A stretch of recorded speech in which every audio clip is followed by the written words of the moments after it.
France will not have played in a month, and most of which will have suffered with COVID symptoms for at least a week now. So they are probably playing at about the same standard as all of the Saracens players for England at the moment. But Saracens bashing aside, the French team will not have had the best training they could have had due to this, and haven't had much match experience in a month, whereas England have and will have been preparing tirelessly for their battle against France. England also need the win to redeem themselves from a so far terrible performance for a team that says it wants to be the best in the world. England will want the win more and should be better prepared for it, but France are a dangerous side now. They beat England in last year's Six Nations by taking a commanding 24-0 lead. They will try to replicate this again by snatching the quick start and early lead that England has always needed to be able to win a game. So far in this tournament, Scotland, Wales and even Italy have all managed to destroy England's game plan of scoring first through pressure with a fast start, and ended up scoring against themselves. So we know that France could probably replicate their early lead they got last year again, as something is clearly wrong with England at the moment with the way that they are executing their usual fast start scoring plan. Now, there are some main areas where France need to be good to win against England, and the first is the kicking game. As England love to kick, but we have already seen that Dulin and Rattez are both very capable under the ball and in the fullback position. So really, I can't see much problem there.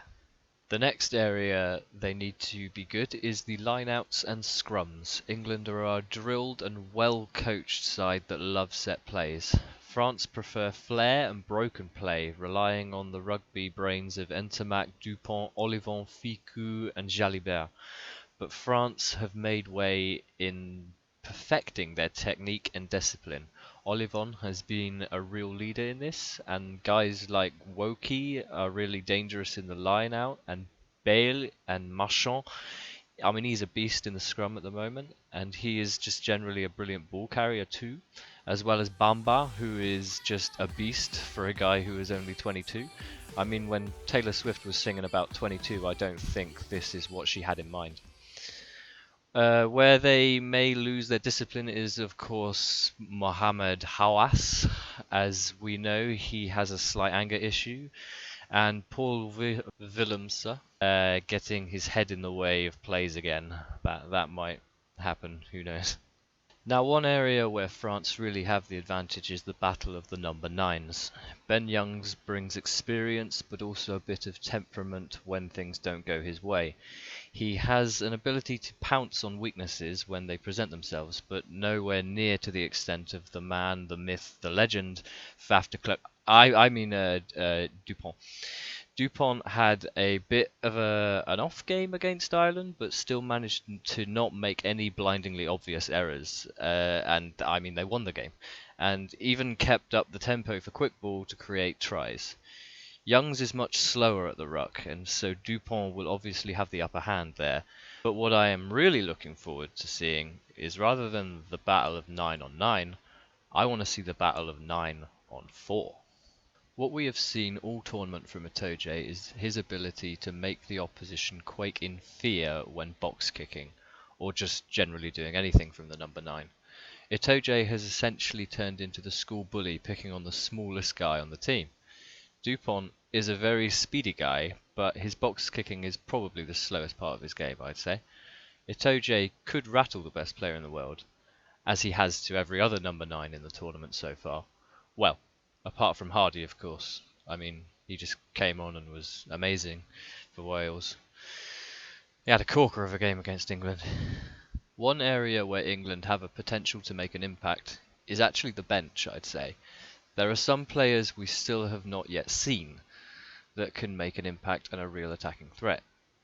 Harry Randall would have been one of those players had he not got injured, but the one ace in the sleeve Eddie still hasn't used is Paolo Odogwu. This guy needs a cap, so he can come on and score like he does for Wasps, just like his teammate Jack Willis before he was tragically injured as well. If Eddie sticks with his normal game plan of Slade Farrell forward in the first half and then brings on a Dogru in the second, it will completely change their attacking style and catch the French off guard, potentially. But to be honest, I can't see Eddie doing this. Instead, he insists on bringing on forwards and a number 9 replacement, which obviously, as we saw in the last game, didn't really work. They gave away penalties. But if Eddie uses a Dogwu, it gives them that strong carrier that France did have as a threat in the form of Vakatawa. But they don't have him due to injury, although I think he is actually getting better. Similarly, Sam Underhill, I think, has gotten better, so he could come on as well because he played for Bath the other day, and he played quite well. So that could also be good as well. This game will probably be made up of a lot of kicking, and most of the work done by the forwards and flankers, with the occasional broken play where the French backs run in behind and get a chance to run.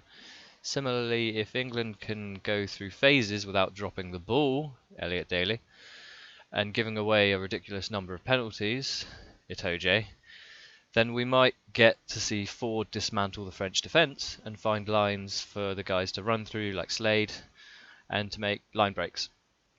What England need to exploit is what they were exploited against last game, the laziness of the wingers. We all know that Teddy Thomas is dangerous in attack, but is lazy in defence. He doesn't want anything to do with it, to be honest. Now, when England played Wales, Dan Biggar used his head and saw that playing very wide was a way to exploit England's penalty count of 14. Watson was too lazy to get back and set in the cross-field kick, which was the controversial try from Josh Adams. And this is an area where France could be vulnerable also. So if Ford or Farrell practice their own cross-field kicks and take a leaf out of Biggar's book, it might be a wise idea, because we know Teddy Thomas could potentially be weak in defence on that wing. Other than that, France have pretty good defence, I'd say, and so would be able to match Billy V and everything England can throw at them, really, including the kitchen sink. But anyway, this should be an exciting matchup, and I hope England have worked on their little problems and have ironed them out as well, so that we can see a nice crisp white shirt on the weekend. To be honest, I am a massive French fan, despite my chronic Englishness, so I would also be happy to see some amazing French flair and some actual running rugby, because we definitely didn't see much of that against Wales.